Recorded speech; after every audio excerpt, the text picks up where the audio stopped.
You're listening to the Childfree Wealth Podcast. We're your hosts, Bri and Dr. J, certified financial planner. Here we discuss life and finances as it relates to being child-free. This podcast is for educational and entertainment purposes only. Please consult your advisor before implementing any ideas heard on this podcast. All right. Childfree Wealth listeners, we are going to talk about a weird topic, but it actually came to me from a client. And I've been using it a lot lately. People are like, that makes sense. And it is real simple. It's called forced adulting. One of my clients described what we do as forced adulting. And I was like, I think I like that term. I don't really know what it means, but we're going to try to explain it. Just hit me right. What do you think, Bri? I think that is very true after seeing multiple clients, because it's a lot of things that need to be done and you need to get them done. And it's easier to have somebody you're paying to hold you accountable to actually get those things done. Yeah, and just to take you behind the scenes, we meet with our clients on a monthly basis, and we're working on 1 to 2 things they want to talk about, 1 to 2 things we want to talk about, and we hold them accountable the following meeting. So every month we get homework, there's things they're studying, working on, and they're kind of forced to come back to the principal's office, somebody explained it to me as. I mean, I'm not going to yell at you if you don't do your stuff, but it's like this self-imposed, like, I don't want to go back to that meeting and not have my homework done. And it's all done tongue-in-cheek, we're having fun with it. But I think there is something to that accountability of like, yep, we said this is what we got to do. We got to come back. And in full transparency, I've got Bri and her wife as my clients, and I do that to Bri. Have you felt it on your side? Yeah, but usually I'll get it done and then, or I'll do different things. Like right now I'm changing some things up and you're like, yeah, I figured you were going to do that. It just took you a while because it's not necessarily things that we would recommend. It's just the fact that I want to play with some things and having that accountability, like, okay, I got to get my other stuff done so that way I can do these things that are more fun. Well, yeah, I mean, what Bri's hiding is literally, I've heard her say, we've got our meeting tomorrow. I got to get these things done because I know you're going to ask about it. Right? Air my dirty laundry there. Yeah. By the way, so common. Like, literally, I'll see emails from clients. I'll be like, hey, upload these forms. We got to do this. 7:30 in the morning, I'll see you for a 9 o'clock meeting. Like, it has nothing to do with age. I'm not judging. It's just human nature. I'm over here trying to review it before the meeting, and you give me like 3 minutes to do it. But all right. So let's talk about forced adulting. We're going to talk about a couple different things, and we're just going to kind of riff on things we should be doing as adults. And by the way, it has nothing to do with age. I've got some people in their 60s learning forced adulting. I've got people in their 20s. It's the things that we're not taught to do. So, for example, right now, we're recording this in November. It's going to air later. But right now, we're in the middle of open enrollment season. This is like looking through all of your benefits. Like, what should your healthcare plan be? Do you have disability insurance? Should we get life insurance? What does it cover? How do we set up the 401k? That's one of those that like takes time to do. I was just reviewing a client's stuff and they got like literally 42 different options for medical. That's hard. But you're like, I just picked the first one and that's it. I'm like, that's not adulting. That is just randomly selecting things. What have you seen, Bri? Yeah, it can be hard to go through things. And like, even if you know stuff, like I knew what I was doing and I was still like, hey, can you look at this quick to just double check, make sure I didn't miss anything? Because sometimes we're too close to our own things that we can easily miss things. And so I had my plan. Unlike clients, I have to do a little bit more work and research. And if I ask for like, hey, recommendations, it is not, yeah, here you go. It's, well, what'd you figure out? Like, what do you think? That is kind of how my meetings go. Bri is held to a higher standard. Here's your forced adulting point for you. If you're listening to this, each year you get open enrollment. Whether you're in a sole proprietor, you run your own business, or you work for somebody else, once a year you get to change your healthcare benefits. Once a year you get to change all the company benefits. Here's how we do it. First thing is we look through the entire document to see what changed. And sometimes companies are kind of slick. They're like, oh, by the way, I'm making this change. And you're like, wait a minute, that's $100 extra out of my paycheck or something like that. So you want to see that, especially with healthcare. Healthcare costs go up every year. Plans have changed. We can do a whole separate episode on how to pick the right healthcare plan, but you have to look at it each year to see what fits. You also want to look at disability insurance. Big thing for child-free folks, got to be in there. You'll want to go through the benefits document. One of the things I often find people overlook is there's usually something called a perks program or something like that, where you get discounts from places. Like I had somebody the other day, you get a discount from Verizon. My wife had that through her workplace. I think it was a 15% discount for just like putting your email address in. Awesome. You want to go through it every single year. People are like, well, nothing's changed. No, things change every year. When you're looking through it, look for free stuff. There's a lot of free stuff. Like there's somebody frequently now, hey, you get 10 free therapy sessions. Awesome. Or I get tuition assistance. Well, if they're offering you $2,000 a year for tuition assistance, if you don't take that, you're giving the company free money. Yeah, you want to fight those things. I will say when I've been looking at benefits, some of them are really good for child-free folks and some not so much. So be aware of that. You also want to look for things like employee stock purchase plans, bonuses, other things. You need to have a plan for that. So this once a year is a check-in. The other thing I tie in to your annual check-ins is your beneficiaries. You want to go through and see who is your beneficiaries on your retirement accounts, your life insurance, all that. You go, well, I changed it last year. I'm like, yes, you still change it, check it every year, because sometimes like you changed it on like the 401k site, but the HR site wasn't changed, and the HR site updates the 401k site, and next thing you know, it's going to the wrong beneficiary. And by the way, if you've gotten married, divorced, change your relationship, you got to change your beneficiaries. Yeah. Last thing you want is your ex getting it. Like, yeah. Bri's like, yeah, I've seen that. Yeah, it's so common. It's one of those things you got to watch out for. Anything else in open enrollment that you watch out for, Bri? Sometimes companies will give you disability insurance, long-term disability insurance. Don't think it's good enough. Go through and check to see if you need to get more, like a supplemental plan. Because I've seen ones where looking at what they would cover versus what the income is, it is not even close to a drop in the bucket. So double check that and make sure it is adequate for you. And don't just assume what they give you is going to be good. Great. So forced adulting number 1 was open enrollment. Forced adulting number 2, by the way, no real numbers. I'm just putting in no numbers so that I have them in my brain. I'm going to let Bri handle this one because it's one of her favorites. Forced adulting number 2 is budgeting or having some type of structure for your money. It's not what I thought you were going to say, but okay. Yes. Having structure for your money.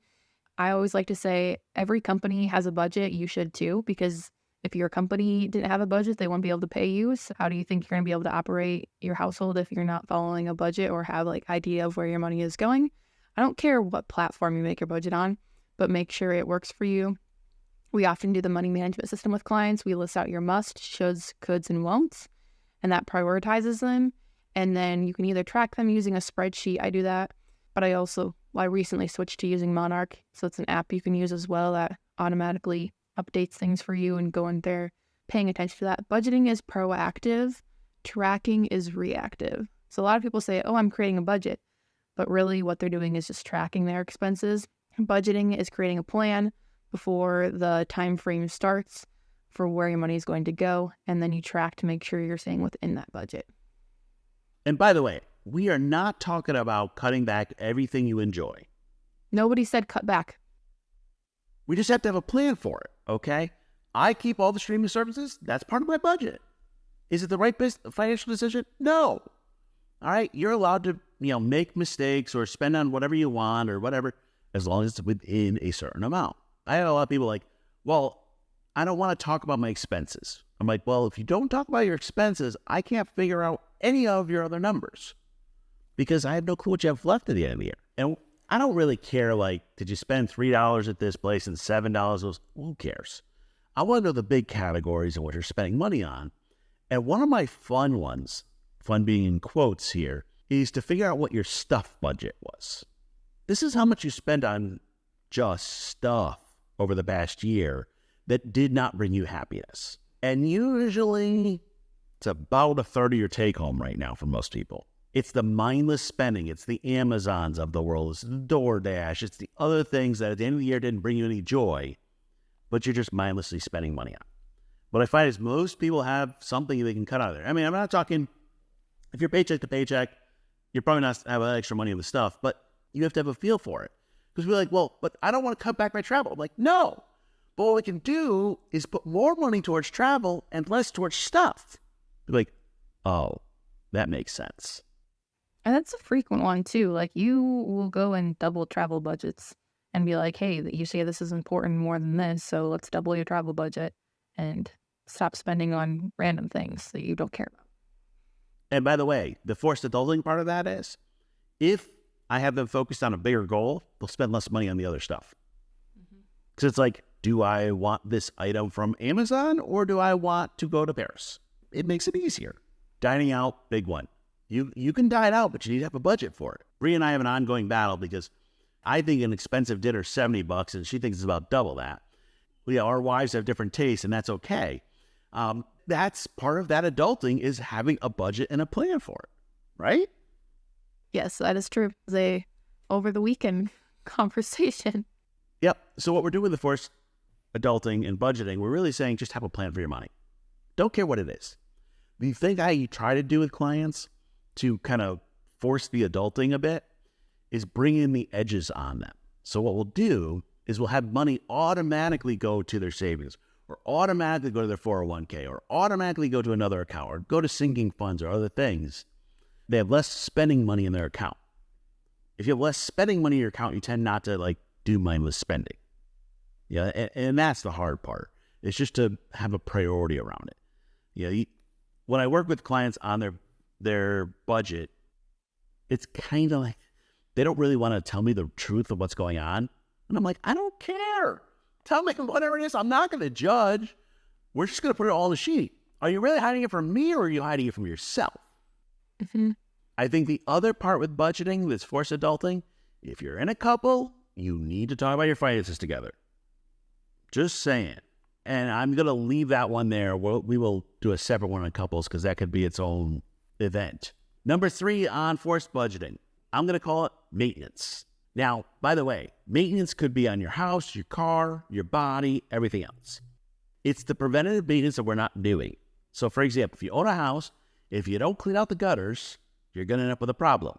You don't maintain things, paint things, take care of things. And people don't think about this until there's an issue. For example, you own a house, your heating system has vents that have a filter. If you don't change out that filter, the heating system works harder, which then blows the heating system, which then you pay a whole lot of money because you didn't replace the $20 filter. These type of maintenance things, we call them, put them in sinking funds for the house, for the car, become important. And I'm lumping in there the maintenance of your health. Did you go to your primary care doc? Did you get your mammogram? Did you get your scans? Did you get all the preventive maintenance on you? Because what happens is when you're coming out of rent and ramen, so you've been just barely making ends meet, and you go into you actually have some money, you need to do all the things that you've put off. They call it deferred maintenance on your car, on your house, other things. People go, well, but when I'm broke, I can't afford maintenance. Well, the truth is, if you don't afford the maintenance, you're going to afford the breakdown. There's no choice. It's part of the reason why emergency funds get hit so hard when you're coming out of paycheck to paycheck. What do you think, Bri? That is true. Just a good point with the car maintenance. If you are paycheck to paycheck and really struggling, there are often services that will take and do car maintenance for you for free in areas. So you can just Google free car maintenance, and there are auto repair shops that sometimes will do that. They're completely dedicated to that. But it is... That's because they're trying to sell you something else. No, there's actual nonprofits that I've worked with who... Nonprofits? Really? Yeah, there's one up in North Dakota. It's called Fix It Forward, and they completely repair cars for free. They will get cars for people who need cars and just donate them. It is awesome. Yeah, it's really good. But those are often the things that people don't want to set money aside towards. I know we have a vehicle appointment here next week, and it's like, my goodness, that bill's really going to suck. But, we need to do it. Otherwise, we're going to have issues later on. And that is important to do. But also, when, you go to put those in somebody's budget for the first time, they're often like, well, do we really need to do that? Okay, well, have you done any of these things? No. Well, you're going to have a larger bill later on. And some just general rules, about 1% of your home value a year in maintenance. Now, the problem with that with houses is lumpy. So if you have to replace the roof, it's $20,000. But we go into the next year and pay nothing. That's the problem. I'm kind of weird. I love doing maintenance things because I know it's saving me money, and it's also building kind of capacity. One of my colleagues started saying a fully funded emergency fund now changes it to just an annoyance fund. like you can handle it. Well, the problem is when you don't do the maintenance, you have emergencies. So you have to find that balance between the two. And I've had people go, well, I bought a brand new house. I'm like, yeah, that means nothing.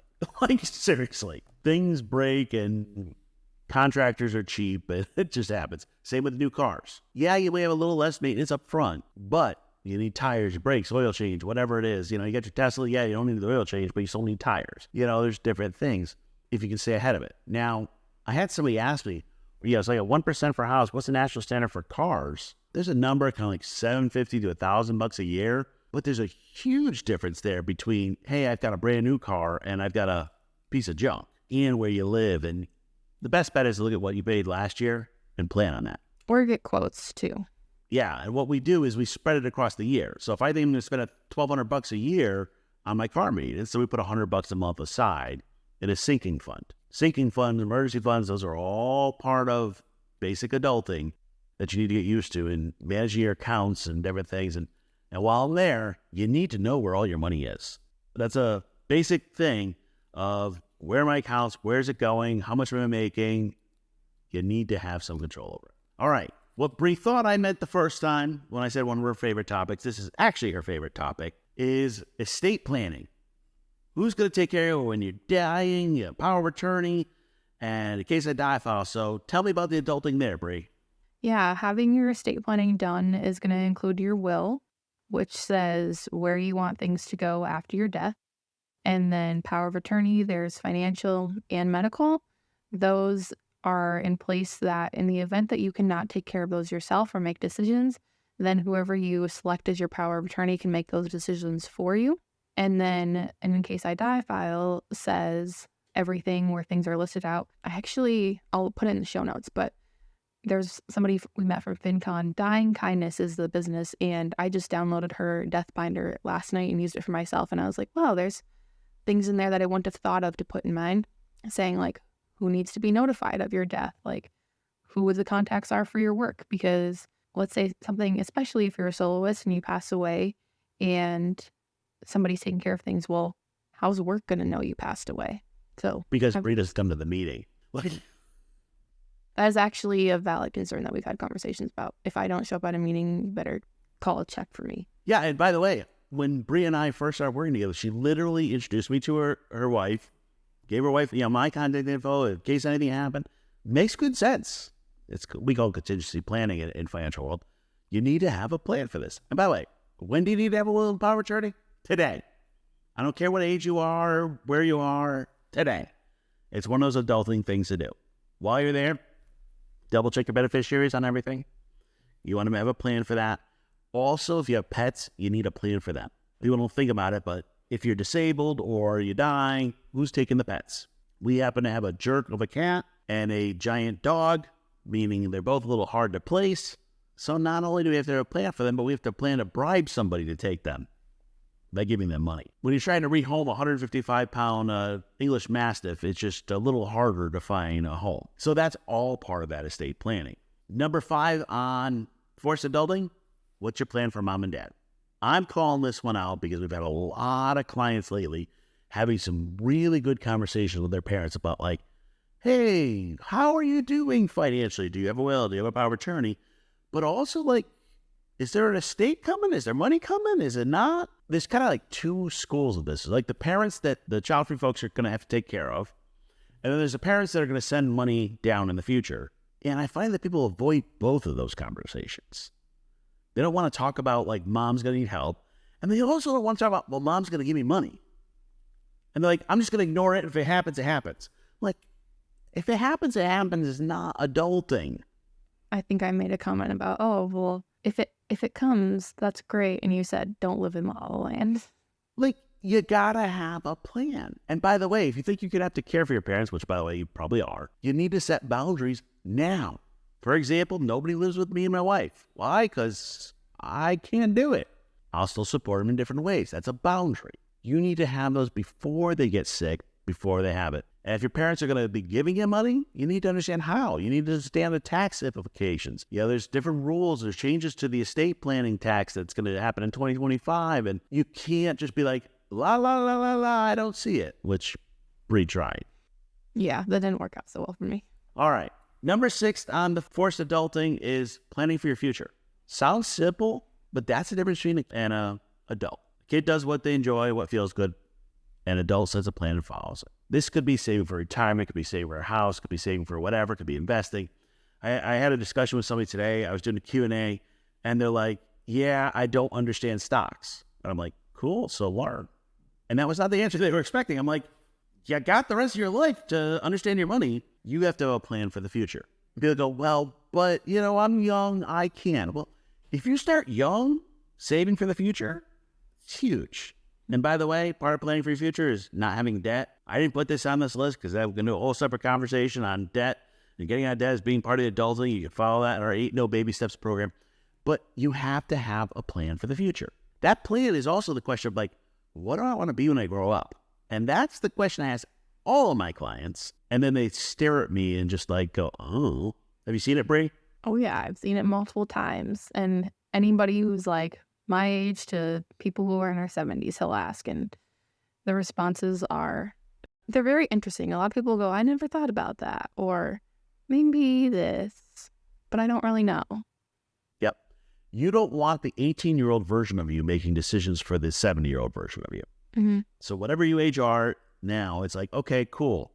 Acknowledge where you've been and then figure out your future. It's also about what goals matter to you. We all get to set our own goals. Give you an example, plan future for me. So I'm looking at it and saying, all right, I'm going to do this job for 10 or 15 years, and then I want to get in a boat and travel the world. Well, what that means is I have to have the company ready to be run by somebody else in 10 to 15 years. By the way, Bri, hint. We got to have people in place to do these things. And I don't really know what the world's going to look like 15 years from now, but I need to have somewhere around it. The other thing I've been doing now for me personally, and I like to do for others, is for the future, not only having a fire number, a number, hey, I got enough money to quit my job, but also having a maximum number. Hey, if I hit this much, I have to quit my job. And people think that's crazy, but it's no, at some point, if you're child-free, you're putting money towards your estate you don't care about. And you need to say, when are you going to stop? Now, each person's number is different, but that's all a plan for the future. So, Bri, what did I miss on the forced adulting list? Having your insurance done properly and making sure everything that includes homeowners insurance, car insurance, don't let yourself have inadequate coverage there. Having an umbrella policy if you have substantial assets or anything you need to protect, making sure those are all in place. So that way, in the event of an unfortunate situation, whatever that may be, you are protected. Yeah, I call it, you don't need kid insurance anymore. Yeah, so when you were 16, I was 16 when I could drive. Some people was 18, whatever, depending on your state. You get the insurance as the base minimum coverage just so it's legal because everything else is super expensive. Well, when you get to your 30s and 40s, you actually need some real coverage. You need some, $300,000 type coverage, not $25,000 coverage. And I have some people FYI, you should do this. The other one that reminds me of, if your parents are still paying your bills, maybe it's time for you to pay some of those. I'm not saying you have to, but I'm just saying for some people, maybe it's time. If it's something that they're just going to want to pay for, fine. But I'm amazed, people in their 40s and still on their parents' cell phone plans. You can cover your own cell phone, really. On my parents' plan, then I just pay them every month because it's cheaper that way. Get on your own plan, Bri. Go to Mint Mobile, you can get it for $30. Absolutely not. But it would double my cost. I'm not doing that. This is the forced adulting routine. I'm going to add it to her list eventually. We got to get her own plan. Now, I'm joking about it. I'm going to give in on that one, but my whole point is there's all these things that are built into our life that we don't even think about that we need to handle. The last one I'm going to bring up just because it's the only thing you're guaranteed in life. Guaranteed 2 things, death and taxes. How about taxes? We talk about estate planning, but taxes. You have to do your own taxes, and you have to do them every year. And by the way, saying, hey, I make cash so I don't have to put it on my tax return, that's wrong. You need to do that. And by the way, your CPA has you sign a form or your tax filer or HR block, whatever you use. The form says you gave them all the information. That doesn't mean, they're taking all the responsibility. You're responsible to know who do you have to pay, what, W-2, 1099, investing, random things. You've got to understand taxes. Yes, I don't actually file my own taxes. I pay somebody to do it, but I still understand taxes. You need to have a plan for your taxes. That means traditional 401k, rollovers, retire, Roth, all that stuff. You need to figure out your taxes. You cannot get away from this. And if you're in a couple, then we got to do married taxes. We got to do all that. You've got to have a plan for your taxes. You got to file them every year. No choice. Anything else you would add, Bri? I think that about covers them all. I can think of kind of our main things. Yeah, the other one that's not there is I call the hodgepodge, the leftover, which is just sometimes people just need a kick in the butt. I joke that I go back and forth between patting you on the back, kick in the butt. If you're doing the Lucy thing, every time with the football, you keep doing the same thing over and over, or the same thing's happening, I'm going to kick you in the butt and say, change something. If you are joking or lying to yourself, like, oh, this will change, magically. You got magical thinking. Forced adulting says, get over it. If you're avoiding something, forced adulting says, face it. If you're living in your own special world, which sometimes I do too, I freely admit that, you gotta be in the real world.